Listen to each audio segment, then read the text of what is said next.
So you just need to remove the main cover. So you just need to use the Torx T10 screwdriver, and then you need to remove the back panel. Also need to use the T10 Torx screwdriver. And then you just need to unscrew this knob. Then you can remove the back panel. That's it. You just need to remove those two screws. That's Phillips head screws. You just need to use the PH2 size Phillips head screwdriver. And then you just need to remove this big screw, also PH2 size. That's it. Then you can actually remove this whole thing. So try not to lose the washer on here. And now you can take the uptake out. Something like this. So from here, we need to replace the sensor itself, the board and the cable and this thin tube.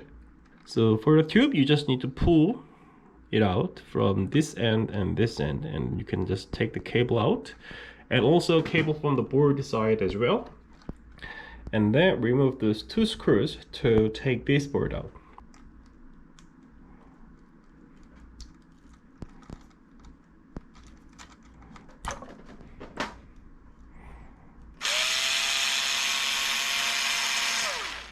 So this screw is actually thinner, so you may want to use the PH1 size Phillips head screwdriver.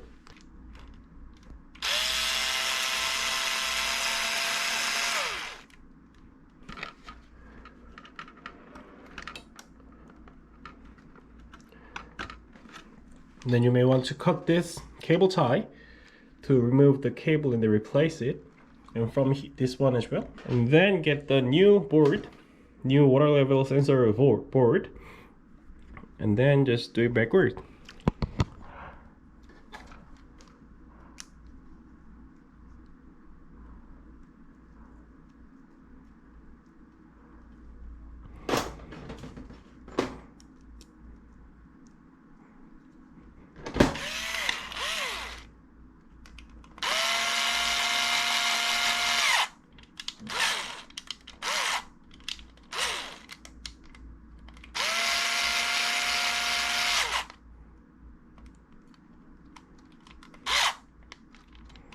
And then a tube.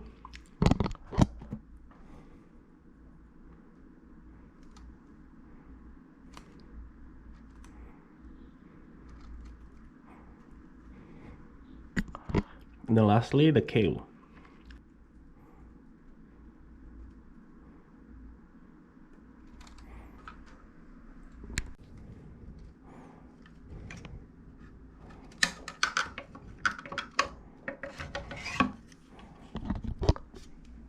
And line the pipes and holes up. Go through like this, and then put this part on it.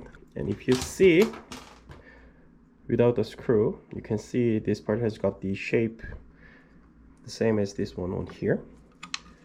So put it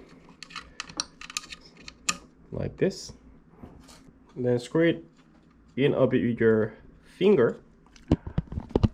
Like that.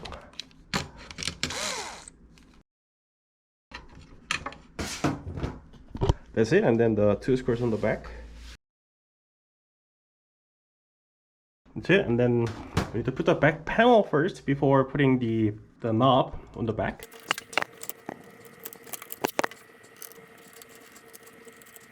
And then the knob. So you need to lift the uptake a bit. Then see the hole, right? And then put the knob on it.